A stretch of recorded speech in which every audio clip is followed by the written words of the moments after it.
Welcome to Policy on Demand. I'm Sindhu Blume. President Trump's policies and executive orders have significantly expanded the scope of products and countries subject to tariffs with significant impacts across all industries and sectors, with increased disruption to company planning and an environment of will it or won't it disruption is the word of the day. Here to sort through the latest tariff uncertainty and its impacts on the technology, media, and telecommunications sector are Craig Pinkerton and Matt Haag. Welcome to you both. Thank you. Great, thanks. And I want to point out for our viewers that we are at PwC's Customs and International Trade Forum in Dallas, where we are covering all sorts of trade issues. So let me start, Craig, with you and asking, when you look at the current tariff landscape, what are the current challenges and pain points for companies in the TMT sector? I think the biggest pain point that we're hearing from companies is really the uncertainty around trade and tariffs.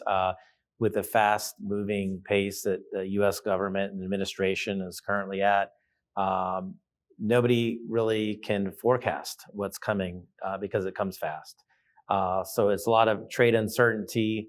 It's a lot of the tension they don't know where the next punitive tariffs are going to come about. And there's a lot of complex supply chains with TMT.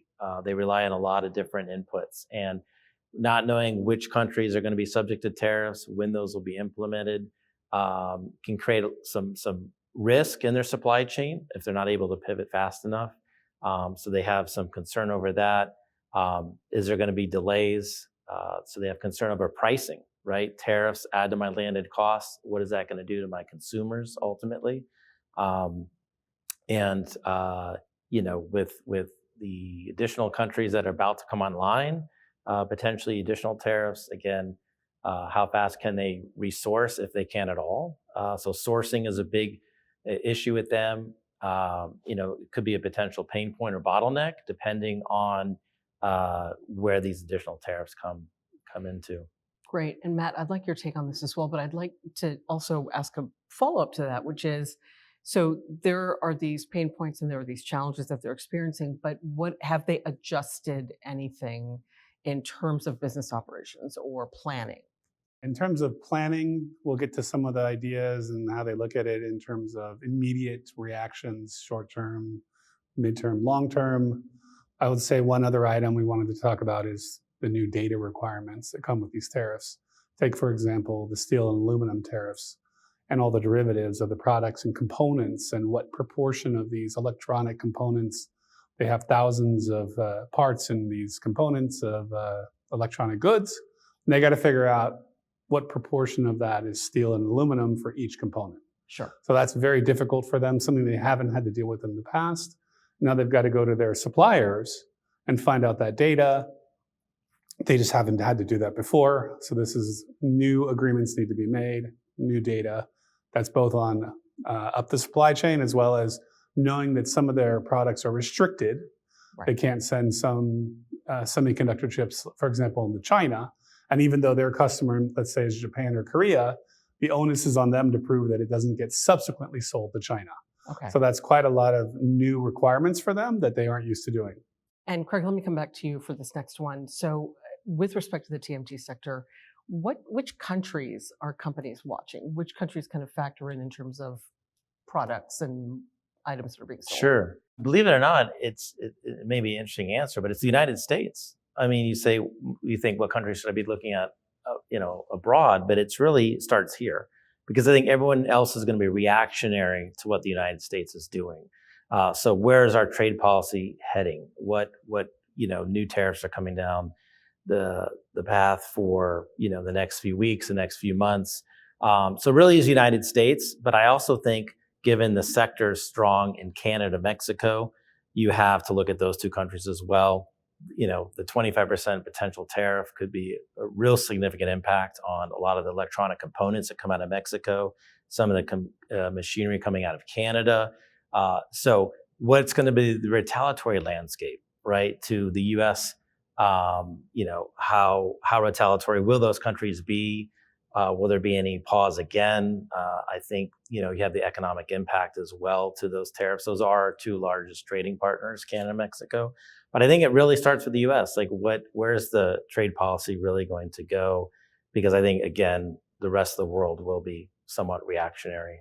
Yeah, and if you think semiconductor, you can't think that without thinking of Asia, right? So right now, China has obviously been the focus since the first administration, but now we're hearing about other countries with trade imbalances, which include Vietnam, which include Taiwan, which include other countries, Malaysia, that would be very impactful, South Korea. I mean, those are big areas of concern for our clients in that space.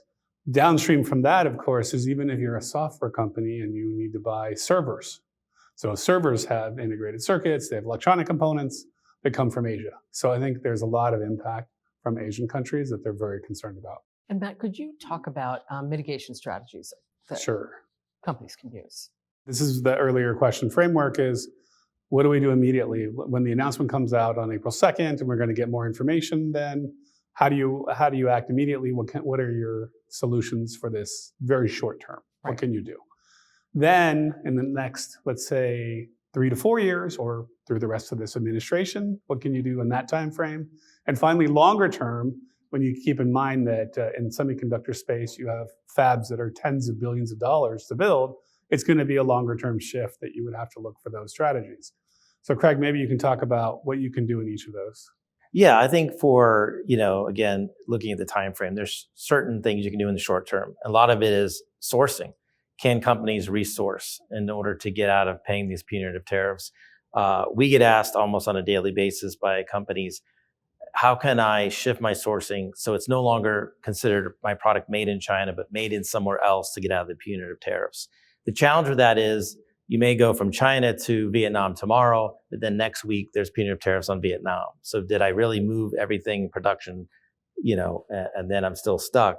So it's, can I shift my sourcing? And so we do a lot of origin analysis to say, can I still do something in China, but maybe finish it somewhere else, right? To confer that change of origin. That's kind of a short-term thing. Also, there's some mitigation strategies that we help a lot of companies do.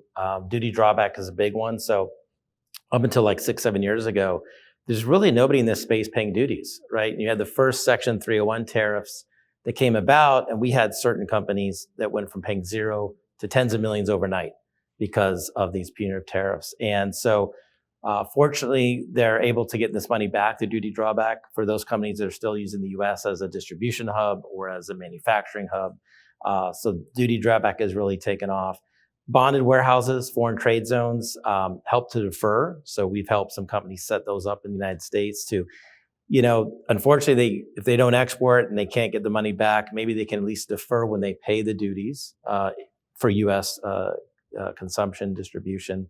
And we also, through some valuation strategies, we work with our transfer pricing colleagues. Sometimes we can bifurcate the value so we can lower the dutiable value being subject to these punitive tariffs. And you're thinking of that from First Sale for Export, which is a U.S. program that's available when your structure has an intermediary that purchases the good and then sells it to the U.S., even if the physical good goes directly to the U.S. Yeah, we're seeing a lot of opportunities with that multi-tiered structure where we can use a lower value for customs purposes, and we're basically kind of carving out any sort of markups being subject to these punitive tariffs. So for some companies, that's been a tremendous savings as well. So Craig, let me stay with you on this next question for both of you, but let's talk about no regrets planning, the future, and how companies should be proceeding.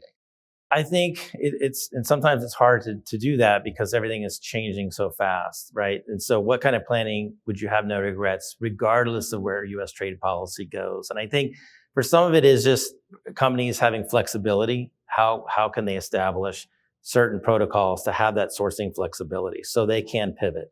I think data analytics is going to be is big. A lot of companies on data analytics because they can, no matter what the new trade policy is, where the new tariffs are enacted, they can again pivot quickly by doing that analysis. What does the data show from a sourcing perspective or a duty perspective? Helps them make decisions on supply chain. So I think having that flexibility also with working with suppliers, we're seeing more companies try to implement in their contracts with suppliers to get that data, to get the information, so they have the visibility into the supply chain. So I think, there's certain things that they're doing around also, cloud computing, cybersecurity, certain things they can put in place that regardless of where the tariffs end up, they can still start to take advantage of some of these things. Plus, joining in arms with the different stakeholders in the business, making sure you connect with all of the different groups in the supply chain, legal, tax, and the C-suite. Just get aligned, run scenarios, be able to plan, and be prepared. That's really the best thing you can do right now, because there's so much uncertainty. You just need to be able to pivot quickly and react. And I would actually like to ask you one other final question, which is there something that you think companies ought to consider or do that they are not currently doing, or that you're learning about? I would say probably part of, just piggybacking off my last answer, is working in silos, because they have their tasks at hand and their KPIs at hand, and they need to really, this is not an easy situation for them. So they need to work together. And yes, sure, with your advisors, but also just with other stakeholders in your business. I think that's very important to really go it together, and I think you'll get a better outcome. So they're currently not doing that? In several cases. I think we're seeing it more now, but I think that's an important aspect. Well, it's interesting. I think that the topic of trade and tariffs is, within company structures, people who have not normally worked together or talked frequently together are having to do that. But what about you? Is there something that you're seeing? Yeah, I would certainly leverage off that as well. I think it's trade and customs working more now with supply chain, working more with logistics, right? Supply chain may go out and say, hey, I'm just going to source from this country and because I get a cheaper price, not knowing there's a 25% tariff on that country. So now you saved 10%, but you cost yourself 25%, right? So it's more integrated, having trade and customs more integrated with transfer pricing on valuation, with tax and indirect tax planning, and logistics, supply chain.